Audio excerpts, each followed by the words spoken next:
많은 사람들이 우리가 살고 있는 현 시점에서 미래에 대해서 판단하기를 불확실성의 시대다, 불안의 시대다, 이런 얘기들을 전에도 했지만은 요즘에 또 많이 하는 그 얘기를 듣게 됩니다. 우리 겉으로만 보면은 전에 비해서 50년 전, 10년 전에 비해서 갈수록 삶이 풍성해지고 편리해지는 그런 시대를 우리가 살고 있습니다. 그런 많은 문화를 누리고 있습니다. 사회적 안전망도 어느 때보다 더 많이 구축되고 정말 다 정말 좋아 보이는데 그런 방향으로 가는 것 같은데 사람들은 더 불안해하고 더 염려가 많은 그런 모습이 아닌가. 이건 남녀노소, 어린아이, 또 남녀, 노인 할 것 없이 모든 사람들에게 동일하게 나타나는 현상이라고 봅니다. 왜 이런 불안이, 염려가 이렇게 끊이지 않을까? 왜 그럴까?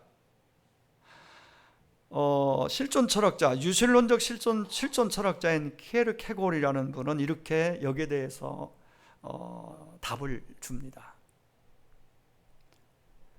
불안은 인간이 하나님과 멀리 떨어져 있다고 느낄 때 나타나는 자연스러운 현상이다. 사람이 하나님으로부터 멀리 떨어져 있을수록 염려, 불안, 두려움들이 그 안에 그 인생 가운데 많이 채워지기 때문에 감정적으로, 정서적으로 불안하고 더 염려가 많게 된다. 그런 자연스러운 현상이다. 이렇게 설명을 해요. 마치 이런 겁니다. 어린아이가, 태어난 아기가 부모의 손길 없이는 스스로 살아날 수가 없습니다. 존재할 수 없습니다. 10달 동안 어머니 뱃속에서 그렇게 참 안전하게 있다가 세상에 나오잖아요. 울며 태어나잖아요. 태어나서 돌전 2세, 2살, 3살 학교 들어가기 전까지, 초등학교 적어도 그때까지는 아이들이 정말 늘 부모님, 특히 엄마의 그 손길이 필요하고 엄마의 품을 멀리 있다고 느끼면은 아이들은 굉장히 불안을 호소하고 이 불안증이 더 증가되는 걸 볼 수가 있어요. 아무리 좋은 환경 가운데 많은 걸 공급해줘도 엄마가 옆에 없으면 불안한 거예요. 그 어릴 때일수록 엄마가 많이 안아주고, 물론 아빠도 마찬가지예요. 아빠는 대부분의 보통은 직장에 가서 아침에 가면 저녁에 오는 구조잖아요. 요즘은 엄마도 같이 직장 생활하니까 그러다 보면 아이들이 다른 거에 많이 몰입하고 집착할 수밖에 없는 그런 경우가 생깁니다. 다른 거 아니라 핸드폰이라든가 어떤 그런 미디어에 집착하고 빠지게 되는 경향들이 생기게 되는 거죠. 안타깝죠. 그 시간들을 엄마가 많이 품어주고 옆에 있어주고 대화 상대가 되어주고 이런 많은 것들을 해줘야 되는데 그렇게 할 수 없는 이 시대적 상황이 지금 우리의 처한 상황이죠. 그러니까 아이들이 불안해하고 걱정과 염려가 많아지는 거죠. 마찬가지로 모든 인간은 하나님이 만드신 피조하신 피조물입니다. 그런 존재로 생태적으로 하나님께로부터 우리가 왔고 하나님이 우리를 이 땅에 보내셔서 존재한단 말이죠. 근데 그 하나님을 멀리하고 모르고 부정하고 떨어져 있을수록 사람은 불안해하고 걱정하고 염려하는 것이, 두려워하는 것이 본능이라 이 말이죠. 자연스러운 현상이라 저는 그게 적극 공감하고 그게 성경적인 해석입니다. 그렇다면 어떻게 해야 이 불안감을 극복하고 미래에 대한 불확실성을 얘기하는데 어쩌면 그게 사실일 수 있습니다. 사실이죠. 그러나 그것이 크게 내 생각 속에, 마음속에 들어와서 내 안에 자리하고 있으면요, 그냥 모든 것이 이렇게 그런 감정으로 받아들여지니까 오늘이 더 사는 게 힘들고 불안해지는 거죠. 네. 뭔가 쫓겨가는 것 같고 삶의 여유가 보이지를 않게 되는 것입니다. 어떻게 이것을 극복하고 오늘을 평안한 가운데 정말 주님 안에 있는 참 평안과 그 행복, 약속된 행복을 이 땅에서 천국 가서 누리는 것 말고 이 땅에서 그걸 좀 맛보고 누리며 살 수 있을까? 그 답을 제시하고 그 길을 안내하는 것이 오늘 말씀이고 오늘 주일 예배라고 보아요. 매일의 예배의 삶이 살아있을 때 우리는 이걸 넉넉하게 공급받기 때문에 이것을 능히 뛰어넘을 수 있는 거죠. 사람이니까 누구든지 불안하고 두려움이 이거 완전히 벗어날 수 없어요. 그러나 이걸 다스릴 수 있고 이걸 잘 그런 가운데서도 능히 우리 주님 안에 있는 참 평안을 나도 덧입고 이 땅을 그렇게 살아갈 수 있다는 거죠. 그죠? 그 약속된 복이잖아요. 우리가 누릴 수 있는. 죽어서 천국 가는 거 가장 큰 우리 앞에 우리가 꼭 확인받고 정말 살아야 될 가장 중요한 문제지만은 이 땅에서 우리가 평안을 가지고 복스럽게 복되게 믿는 자답게 사는 것 또한 굉장히 중요한 우리가 누려야 할 복이라고 생각을 합니다. 자, 이런 하나님과의 관계에서 우리 존재를 해석할 수 있습니다. 하나님을 떠나서 인간은 해석이 안 됩니다. 우리 앞에 펼쳐지는 어떠한 문제도 하나님의 시각에서 관점에서 해석하면은 어쩌면 쉽게 그 답을 찾아갈 수 있어요. 근데 하나님을 벗어나고 떠나서 해석 안 되는 것이 너무 많죠. 한마디로 하나님께로 가까이 다가가고 하나님 안으로 들어가서 절대적으로 그 하나님을 의존하고 의지할 때에, 신뢰할 때에 우리는 불안에서 벗어나 두려움에서 빠져나와서 참 평안이라는 것을, 여러분 돈 많다고 권력 있다고 명예 있고 책을 많이 읽고 공부해서 지식이 많아졌다고 해서 불안, 두려움을 완전히 벗어날 수 있습니까? 진짜 평안하고 행복할 수 있습니까? 거기에서? 그렇게 해서? 그런 것들이 줄 수 있다면 세상에 그런 사람들 얼마나 많아요.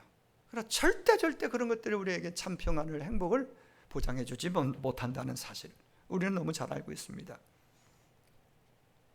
여러분, 불안 요소가 많은 시대를 살아가는 저와 여러분에게 필요한 것은 하나님이고 믿음입니다. 진짜 하나님을 만나고 진짜 하나님을 내 마음 가운데 주로, 주님으로 신뢰하고 의지하고 살 때에 불안을 극복할 수 있고 두려움을 떨쳐버릴 수 있는 거예요. 염려를 줄이고 염려를 벗어날 수 있는 거예요. 오늘 주어진 말씀을 통해서 다윗의 신앙 고백을 통해서 우리도 배우고, 그래서 하나님만 진짜 의지하고 하나님께 피하고 하나님을 의지하고, 그래서 하나님이 우리를 위하여 예비하신 은혜가, 풍성한 은혜, 쌓아두신 은혜가 있다 하니 그 은혜의 주인공들이 다 될 수 있기를 간절히 원합니다. 정말 그렇게 되었으면 좋겠습니다. 그러면 우리의 삶은 달라질 것입니다. 김원환 박사가 작사한 345장 찬양을 우리는 자주 5절, 6절까지 있는 긴 찬양이 있는데 가사 내용이 참 좋아요. 그런데 오늘 제가 한번 인용하죠.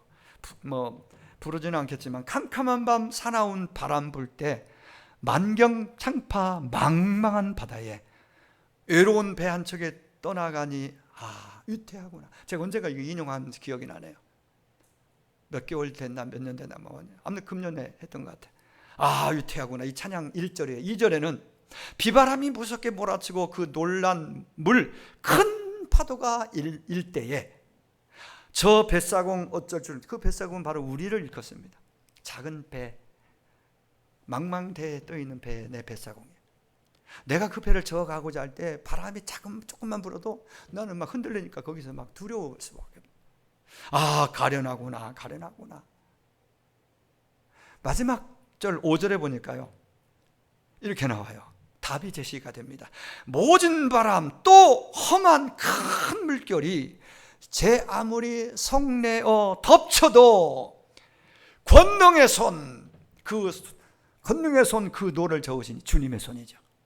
그 주님이 그 노를 저어 가시니 잔잔한 바다 이런 가사예요. 이런 내용이에요. 그리고 우리 인생을 망망대해 위에 떠가는 외로운 배 한 척으로 비유하고 있습니다. 살다 보면 누구에게나 인생의 풍랑이, 위기가, 감당하기 힘든 위기가 닥쳐오곤 합니다. 누구에게나 말입니다. 어쩌면 코로나라는 이 바이러스는 눈에 보이지 않는 작은 바이러스가 침투해서 우리 폐를 손상시키고 인생을 무너지게도 만드는 무서운, 얼마나 많은 사람들이 두려워 떨었고 또 우리 곁을 떠나야 했습니다. 안타까운 그러한 현실을 우리는 지금도 살고 있고, 그러다 보니까 마스크 씌우고 거리두기 하고 예배를 숫자를 제한하고 이런 일까지 벌어졌습니다.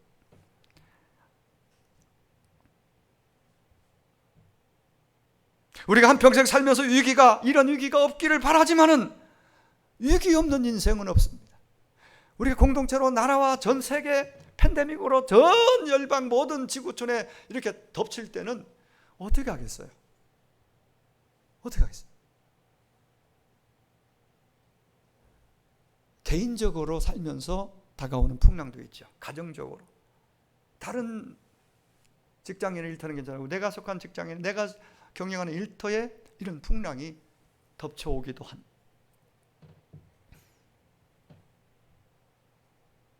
때로는 질병의 모진 바람이 풍랑이 우리 가정을 덮치기도 하고, 실직의 풍랑이 몰아닥치기도 합니다.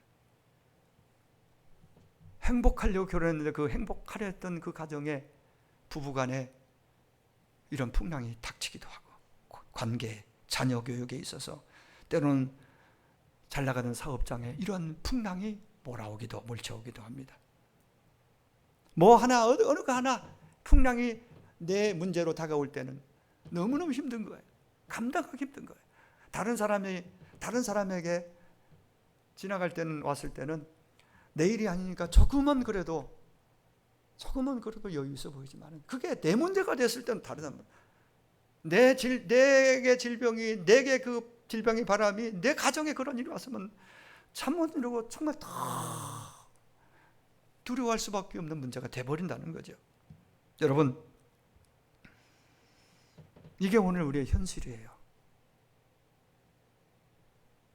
문제는 동일한 문제에 직면해서 동일하게 상황을 맞이했는데도 어떤 사람은 그 가운데서도 지혜롭게 침착하게 잘 대처하고 평안 잃지 않고 신앙 잃지 않고 오히려 그것을 발판 삼아서 위기가 기회로 만들어가는 위기를, 그런 사람도 있고, 어떤 사람은 거기서 아예 주저앉아 그냥 무너지는 사람도 있단 말이죠.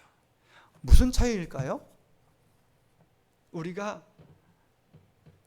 성경을 통해서 진단해 보면은 하나님과의 관계, 믿음의 차이인 경우가 많습니다. 우리의 의지와 우리의 노력으로 해결할 수 있는 것이라면 뭐 크게 문제가 있겠어요. 그것이 안 통할 때 우리는 그래서 두려워하는 거죠. 그렇습니다. 오늘 시편 31편은 다윗이 사울의 박해를 피해서 마온 황무지에 있는 아라바로 도망했던 사건을 배경으로 하고 있는 시편, 오늘 32편 그런 내용이에요. 거의 그런 상황입니다.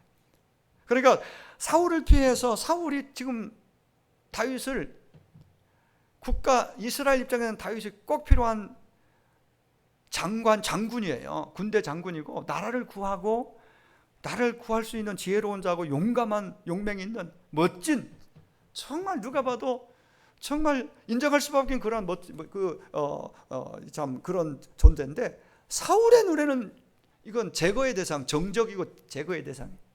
그런 이상하죠? 자기의 사유이기도 하고 나라의 충신이고 자기에게도 정말 자기 충신이잖아요. 근데 왜 그를 못 잡아 죽여서 안 따를까요? 그 성경에 보면요, 사단이 그를 잡고 있어요. 겸손했던 그가 점점점 교만해지고 하나님께 멀어지고 교만해지고, 그리고 결국은 자기 명예, 자기 인기, 그리고 자기 기념비를 세워가면서 망조가 들고 사탄이 어느 지점에서 그를 잡고 놨다 쥐락펴락하는 거예요. 그러니까 진짜 사단이 어떤 때는 그냥 누가 봐도 저 사탄이 지금 잡고 장난친다는 거 보일 정도로 그렇게 그런 행동들이 나오는 거예요. 배후에 그가, 사단이 있었습니다.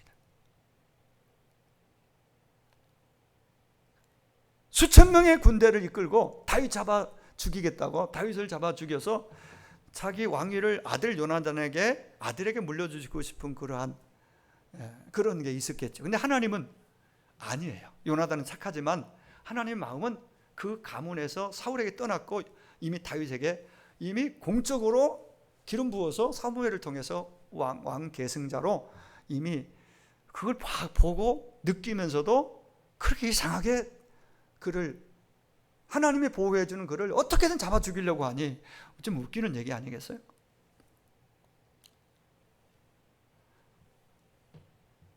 지금 아라바의 황무지 아라바에 숨어 있는데 사울이 군대를 이끌고 그를 잡으려고 와서 지금 둘러싸고 겹겹이 싸우고 있습니다.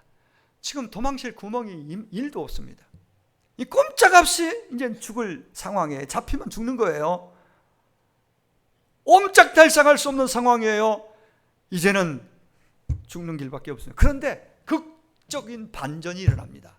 뭐예요? 한 사람이 이제는 목을 조여오고 딱 잡으면 되는 상황인데 더 급한 어떤 소식이 전달됩니다. 왕이요, 블레셋이 쳐들어왔습니다. 하필이면 그때 반나절도 필요 없습니다. 글쎄요, 뭐 시간까지는 말할 수 없겠지만 잠깐이면 돼요. 이제는 잡아서 끝내버리면 되는 거예요. 근데 하나님은 그대로 놔두십니까? 하나님의 손이 다윗을 붙들고 있고, 사울은 사실은 쥐락펴락 놨다 잡았다 하지만 사단이 잡았다가 강하게 약하게 지금 사단이 잡고 있어요. 보면 그렇게 한거는 해석이 안 돼요. 그 사울의 하는 행동, 말 행동 하나가 이랬다 저랬다 하잖아요. 그 철저하게 이 반전은 하나님으로부터 시작됩니다. 하나님의 도우심이었습니다. 그걸 고백하고 있는 게 시편 31편. 이 소식을 듣고 잡으면 되는데 더 급한 상황이니까 사울이 군대를 끌고 이놈은 놔두건 언제 잡아도 내 손 안에 있으니까 딱 놓고는 블레셋 군대 싸우러 빠져나갑니다. 하나님의 은혜죠. 100%. 그 경각에 달려있는 그 생명의 위기에서 하나님이 그를 오늘 시편 오늘 본문 31편 24절에 그는 이렇게 그래서 담대하게 마지막에서 이렇게 선포합니다. 여호와를 바라는 너희들아. 그 너희들은 이스라엘 백성들, 그 시편을 읽는 모든 자들, 그리고 오늘 저와 여러분을 포함한 모든 하나님의 백성들을 향해서 강하고 담대하라. 왜? 이렇게 말할 수 있는 게, 야, 이건 끝났다 싶었는데 안 끝난 거예요. 하나님이 끝내야 끝나는 거지. 사울은 끝낼 수 있는 상황인데 못 끝내죠. 하나님 막았으니까 빠져나가 버린 거예요. 블레셋 쳐들어가. 블레셋 싸우러 간 거예요. 여호와를 바라는 성도들아, 너희들아 강하고 담대하라. 세상을 두려워하지 말아라. 염려하지 말아라. 6절에 보니까 내가 허탄한 것을 숭상하는 자들을 미워하고 여호와를 의지하나이다. 그 어떤 상황 속에도 다윗은 어릴 때부터 그랬고 지금도 그렇고 앞으로도 그렇고 다윗은 몇 번의 실수와 잘못은 있었지만은 그의 삶은 철저하게 하나님 의존적이고 하나님을 신뢰하고 의지하는 삶이었습니다. 그런 고백이 시편에 너무 많이 나오죠. 내가 허탄한 것을 숭상하는 자들 미워하고 여호와를 의지하나이다. 14절에 여호와여 그러하여도 나는 주께 의지하고 말하기를 주는 내 하나님이십니다 하였나이다. 다 같이 합시다. 주는 내 하나님이십니다. 주님은 누구의 하나님이시라고요? 제가 일부에도 제가 계속 여러 번 반복해서 얘기한 것이, 그걸 손주들에게, 자녀들에게, 손주들에게 그 신앙이 이게 전수가 되고 계승이 돼야 됩니다. 주님은, 여호와는 나의 하나님이시지만 곧 너의 하나님이다. 너의 하나님이야. 나는 너와 학교에 같이 동행하지 못하지만 너 가는 곳에, 내가 위험해 보이는 그곳에, 또 평안하고 별 문제 없어 보이는 곳에도 위험한 일이 일어나잖아요. 언제 그런 일이 있을지 누구도 예측 못하잖아요. 그런 세상을 살고 있고, 그런 자녀손들이 가는 곳곳마다, 갈 때마다 매 순간순간 시간만 틈만 남아 너의 하나님이야. 하나님은, 그 하나님은 온 땅을 지으시고 너를 만드신 분이야. 네가 나를 통하여 이 땅에 태어나게 하신 분이 그 하나님이고, 그 하나님은 너의 하나님이야. 나의 하나님도 되지만 너의 하나님이야. 아브라함의 하나님이 아브라함에 끝나면 안 돼요. 이삭은 이삭의 하나님이 되어야 되고 다윗은 다윗의 하나님이 되어야 되죠. 다니엘 하나님이 곧 나의 하나님으로, 내 하나님으로 현존하시는 나의 하나님으로 믿고 고백할 수 있을 때에 그게 믿음이 진짜 믿음이죠. 과거에 누구의 하나님으로 끝나면 안 돼요. 오늘 여러분의 하나님으로 거기서 고백하고 그 하나님을 자녀들은 그들의 이름으로 나의 하나님으로 고백할 수 있도록 그 믿음을 정확하게 심어주고 전수할 수 있게 되기를 원합니다. 그것은 대신 누가 해줄 수 없어요. 여기서 설교로 이렇게 말을 하지만은 받아서 여러분들 집에 가면 하나님 너의 하나님이야. 나는 너와 어디든지 같이 할 수 없어도 바다에 있든 하늘에 있든 땅에 있든 어디에 있든 땅끝 어디에 가도 하나님은 너와 함께 하시고 너의 하나님이니까 그 하나님 의지하고 살아. 나는 내가 도와줄 수 있는 건 여기까지고 한계가 있어. 돈은 좀 있으면 공급해 줄 수 있고 뭐 필요한 건 뭐 병원도 보내줄 수 있고 뭐 할 수 있지만은 직장도 알선할 수 있지만은 거기 가서 하나님을 자기 하나님 믿고 하나님과 함께 해야지. 아니면은 하루하루 불안해요. 두려워할 수밖에 없어요. 걱정거리가 세상에 많습니다. 풍랑이 시시때때로 몰려옵니다. 참으로 귀한 고백이에요. 주는 나의 하나님이십니다 라고 하였나이다. 그러면서 당신들도 당신 하나님으로 고백하시오. 자녀들의 하나님으로 믿고 고백하도록 꼭 신앙을 물려줘라. 이게 오늘 이 말씀 가운데서 우리에게 주시는 중요한 메시지입니다. 여러분, 그는 악인들이 자기 생명을 빼앗고자 꾀하고 겹겹이 싸고 있을 때에도 나는 오직 주님만 의지하겠습니다. 4절에 보면요, 다윗이 처한 자기의 상황을 아주 참 리얼하게 표현하고 있어요. 그들이 나를 위하여 비밀이 친 그물에서 빼놓았어요. 그물 쳐놓고 새 잡으려고 그물 치잖아요. 고기 잡으려고 그물 치잖아요. 그 안에 갇혔어요. 끝난 거예요. 빠져나갈 길이 없어. 끝난 건데 하나님이 안 끝냈으니까 안 끝났다고 다윗은 본 거예요. 그럼 하나님이 거기서 그 그물에 빼내잖아요. 사냥꾼의 그 총알에서 분명히 적중할 텐데 총알이 피해 나가요. 이런 일들은 얼마든지 이 땅에 가능하고 다윗은 그걸 경험했고 고백하면서 그 하나님을 소개하고 그 하나님이 바로 너의 하나님이 되어야 한다라고 말씀하고 계신 것입니다. 참으로 그러면서 그는 주는 나의 산성이십니다. 4절의 끝부분에 마치 물고기를 잡으려고 그물을 치듯이 새를 잡으려고 그물을 치듯이 다윗을 잡으려고 원수들이 그물을 쳤다는 것입니다. 그래서 다윗은 오늘 여기서 나를 건져주세요 1절에서 2절에 나를 속히 건져주세요 15절에 나를 계속 건져달라는 표현을 해요. 건져주세요 건져주세요. 그래 하나님 건져줬잖아요. 몇 겹으로 수천 명 군인을 이끌고 와서 그 다윗이 있는 그 지역을 다 둘러싸고 그런 상황인데 거기서 빼내주셨잖아요. 다윗이 지금 위치한 곳은 황무지라고 했습니다. 적들의 엄습해모로 이러지도 저러지도 못하는 상황 속에 그는 하나님만을 전적으로 의지하고 있는 것입니다. 다윗은 15절은 나의 앞날이 주의 손에 있다고 고백합니다. 여러분의 앞길이 주의 손에 달렸다는 다윗의 고백처럼 저와 여러분도 그러한 주님 손에 내 앞날이 달려 있습니다. 이런 믿음이, 이런 고백이 여러분의 고백이 될 수 있기를 간절히 원합니다. 참으로 아름다운 굳센 신앙의 고백입니다. 아름다운 고백입니다. 그래서 그 하나님께 하나님 손에 하나님 손에 부탁합니다. 5절에 그러면 하나님 손에 올려드립니다. 그 하나님을 믿었기 때문에 진짜 우리가 이처럼 진리의 하나님을 의지함으로 그 하나님께 온전히 피할 때 우리는 크신 하나님의 은혜를 오늘도 체험할 수 있다. 19절에서 주를 두려워하는 자를, 오늘 요절 말씀이에요. 주를 두려워하는 자를 위하여 쌓아두신 은혜, 곧 주께 피하는 자를 위하여 또 인생 앞에 베푸신 은혜, 은혜, 쌓아두신 은혜, 베푸신 은혜, 이미 베푸신 은혜가 있고 또 더 베풀어 주려고 쌓아두신 은혜가 있다는 그런 의미 표현을 하고 있어요. 많이 쌓아줬다는 거잖아요. 이대로 다윗의 감정적 느낌이고 믿음이었어요. 하나님이 나에게 은혜 주시려고 쌓아두셨구나. 조금을 쌓아뒀다고 안 하잖아요. 넘치게 엄청난 풍성한 은혜, 어마어마한 은혜를 하나님이 가지고 쌓아놓고 있어. 왜? 주려고. 누군가에게 좀 나눠주려고.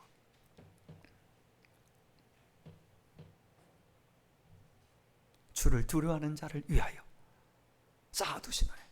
주를 두려워한다는 것은 죄짓고 벌벌 떠는 그러한 두려움이 아니라 하나님을 너무 사랑하기에, 하나님을 너무 경외하기에, 그 하나님 앞에 정말 예배하고 그 하나님을 경배하고 경외하는, 찬양하는 그 믿음을 표현하는 게 두려워한다는 표현이에요. 하나님 진짜 사랑하고 두려워하면요, 죄를 멀리합니다. 죄를 멀리해요. 하나님 두려움이 없을 때 죄를 먹고 마시면서 뻔뻔해지는 거예요. 하나님을 두려워할 수 있기를 바랍니다. 죄 짓고 두려워 떠는 거 말고요, 정말 하나님 말씀대로 하나님을 너무너무 사랑해서 그 하나님을 찬양하며 하나님만 의지하고, 하나님도 의지하는 것이 아니라 하나님만을 의지하고 소망하는 그 믿음, 그게 하나님 두려워하는 믿음, 그 진짜 하나님이 찾으시는 믿음이고, 그런 자를 위하여 하나님께서 풍성한 쌓아두신 은혜가 있다라고 말씀합니다. 다윗처럼 하나님을 전적으로 의지할 뿐만 아니라 그 하나님을 끝까지 사랑하고 찬양하는 저와 여러분이 되기를 원합니다. 여러분 9절에 13절 앞에 내용 보면요, 다윗이 정말 이 모든 걸 포기할 것처럼 말합니다. 14절에서 대반전이 나옵니다. 여호와여, 그러하여도 나는 주께 의지하겠습니다. 앞에서는 막 답답하고 막 그 위기감을 느끼고 막 죽을 것 같아요. 그런 환경이 여전히 있어요. 근데 그 상황 속에 있지만은, 그러하여도 다니엘처럼 그리 아니하실지라도, 다니엘의 친구들처럼 그리하지 아니할지라 나는 주님을 부인할 수 없고, 나는 저 풀무불에 사자굴에 던져져 나는 주님 할렐루야 하고 가겠습니다. 주님 부인할 수 없습니다. 어쩌면 그러하여도 나는 주께 의지하고 주는 내 하나님이라고 그렇게 하였나이다. 견딜 수 없는 어려움 속에서도 다윗은 결코 포기하지 않았습니다. 하나님만을 의지했습니다. 여러분, 하나님도 의지하는 것이, 돈도 의지하고 자식도 의지하고 권세도 의지하고 세상도 의지하고, 그리고 하나님도 의지하고 가 아니라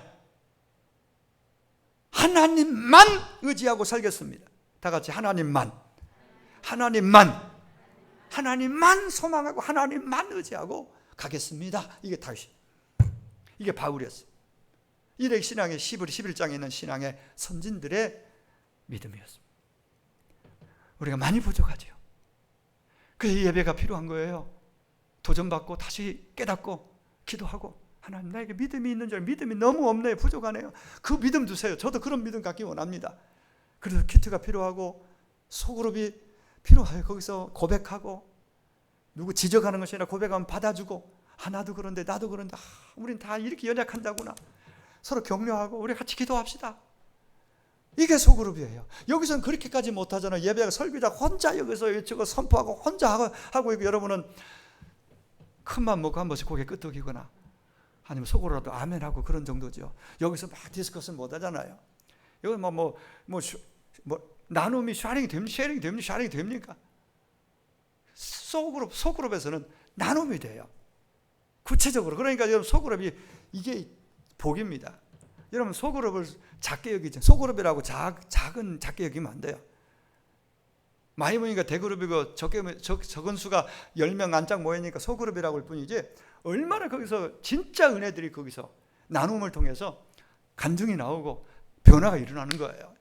그 대그룹 도전받고 소그룹으로 바로 가서 나누는 것은, 이거 정말 구조상 진짜 여러분이 은혜를 더할 수 있는, 진짜 여러분이 원하는 그 변화를 경험할 수 있는, 여러분이 원하는 그 열매를 누릴 수 있는 비결이 거기에 있다고 봅니다.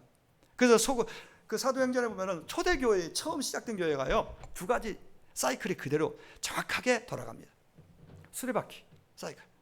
대그룹, 그때는 매일 모였어요. 주일날만 모인 게 아니라 안식 후 첫날도 모였지만 매일 모였어요. 수요일 금요일 그거 아니에요. 매일 모여서 예배하고 찬양하고, 그리고 흩어지면 소그룹 모여서 가정에서도 모이고, 소그룹 모여서 거기서 또 소그룹을 가졌어요.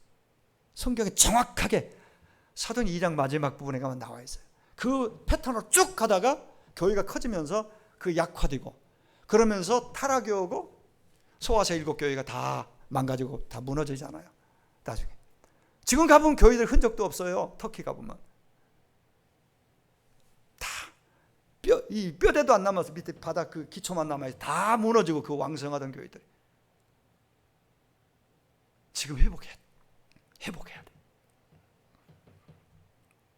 주는 내 하나님이십니다. 다시 한번 자신이 하나님 편에 서 있음을 강조하고 있는 다윗은 지금 자신이 원수들의 손 안에 있음을 알았습니다. 그런데 그 원수들조차도 하나님의 손에 있다는 것을 그는 알았고 믿었습니다. 사울이, 그 군대가 지금 마음대로 마음만 먹으면 죽일 수 있지만은 하나님이 그들도 잡고 있으니까 못 죽여요.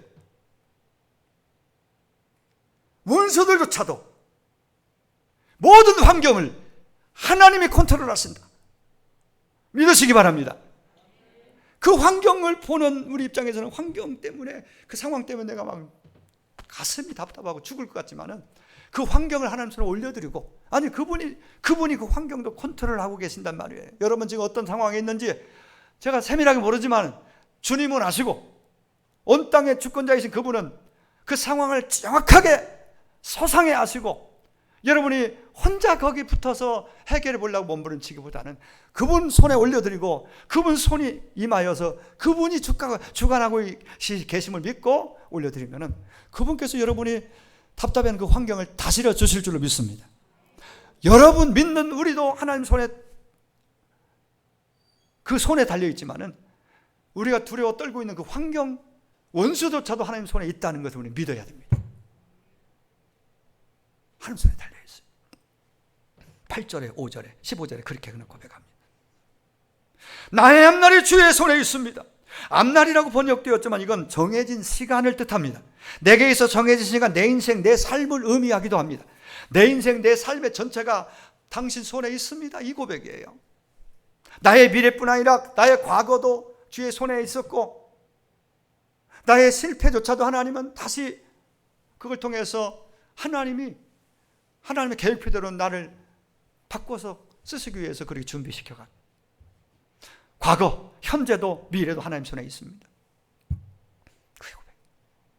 다시 말씀드립니다. 다윗은 우리의 삶이 궁극적으로 하나님 손에 있음을 분명히 우리에게 제시해 줍니다. 그렇습니다. 내 인생, 나를 대적하는 자들이 있을지라도 그 원수조차도 지금 내가 두려워 떨고 있는 환경, 모든 환경들 하나님의 손 위에 있습니다. 손 안에 있습니다. 손 아래에 있습니다. 하나님이 주관하고 계십니다. 세상 만사가 그분이 만드셨고 그분이 다스리고 있습니다. 여러분, 우리가 하나님을 주여 주여 하잖아요. 주님이라고 하잖아요. 그 말은 주권이 그분께 있다는 고백이에요. 사무엘을 탄생시켰던 한나라는 여인은 하나님의 주권을, 그분은 올리기도 하고 나르기도 하고 죽이기도 살리기도 하시고 음부에 올리기도 하고 모든 것이 주권이 주께 있다라는 고백을, 위대한 고백을 드립니다. 하나님 얼마나 기뻐하셨을까요? 그 고백을 드리고 그는 실제적으로 하나님께서 그에게 주권을 행사하사 낳을 수 없는, 태문이 닫혔고 낳을 수 없는 상태에서 태를 열어 아들을 사무엘을 주셨지 않습니까? 여러분, 사방팔방이 다 막혀 있어도 위는 열려 있고 하늘은 열려 있음을 믿으시기 바랍니다. 영적인 눈을 들어 하나님을 바라며 신앙을 확실하게 우리는 고백할 수 있어야 되겠습니다. 여호와여, 그러하여도 나는 주께 의지하고 주는 내 하나님이시라. 나의 앞날이 주의 손에 있습니다. 주여, 나를 핍박하는 자들 손에 나를 건져 주세요.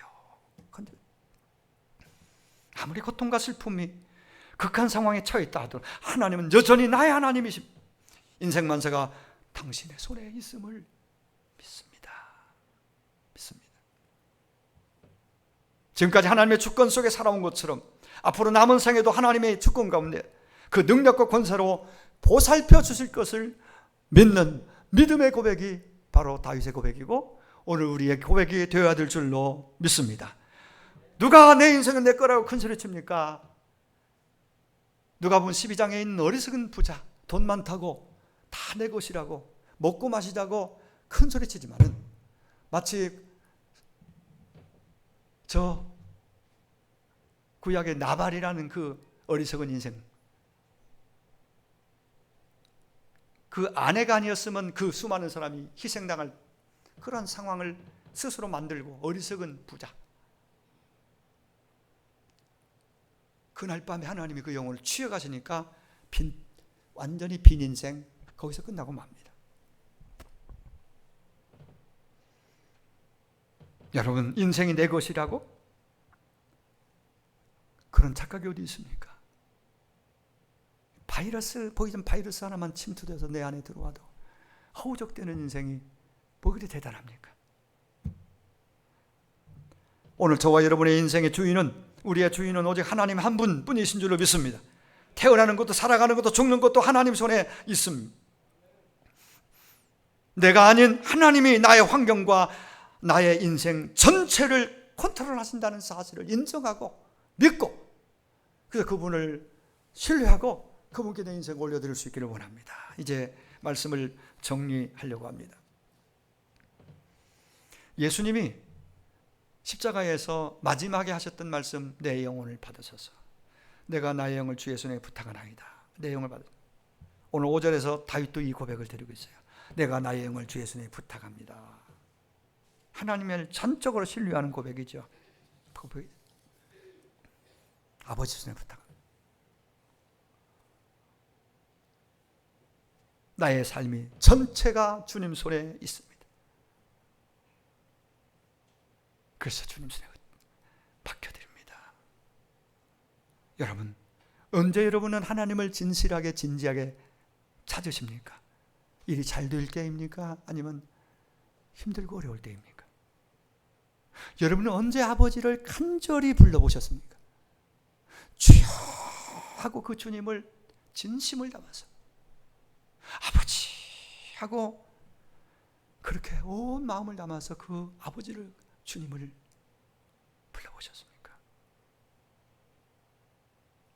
때때로 고통은 오히려 나에게 색깔만 다를 뿐이지 은혜가 될 때가 있습니다.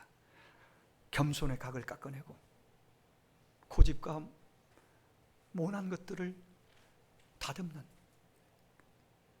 은혜인 경우가 많습니다. 주를 두려워하는 자를 위하여 쌓아두신 은혜가 있다고 합니다. 오직 주님께 피하는 자를 위하여 베푸신 은혜가 있습니다. 여러분, 힘들고 어려운 고통을, 그런 터널을 지내고 있습니까? 그 하나님의 이름을 부르십시오. 하나님께 피하십시오. 주께 피하는 자를 위하여 베푸신 은혜, 그런 자에게 주시려고 쌓아두신 어마어마한 풍성한 은혜가 있습니다. 이제후로는 주가 날 위해 쌓아두신 그 크신 은혜를, 정말 풍성한 은혜를 받아들일 뿐만 아니라 저 죽어가는 영혼들에게, 그 수많은 사람들에게 그 은혜를 나누어 주며 사는 오늘 저와 여러분이 다 되기를 주의 이름으로 축원합니다. 기도하겠습니다. 우리 한번 1분간만 기도할 텐데 같이 한번, 하나님, 저에게 그 은혜가 필요합니다. 하나님보다 다른 데 시선을 두고 또 더 의지했던 연약함이 있습니다. 하나님만 의지하며 살겠습니다. 하나님만 바라보고 하나님만 소망 삼고 살겠습니다. 그런 자에게 약속된 풍성한 쌓아두신 은혜, 베푸신 은혜, 오늘 나에게 부어달라고 다 같이 한번 간절히 기도합니다.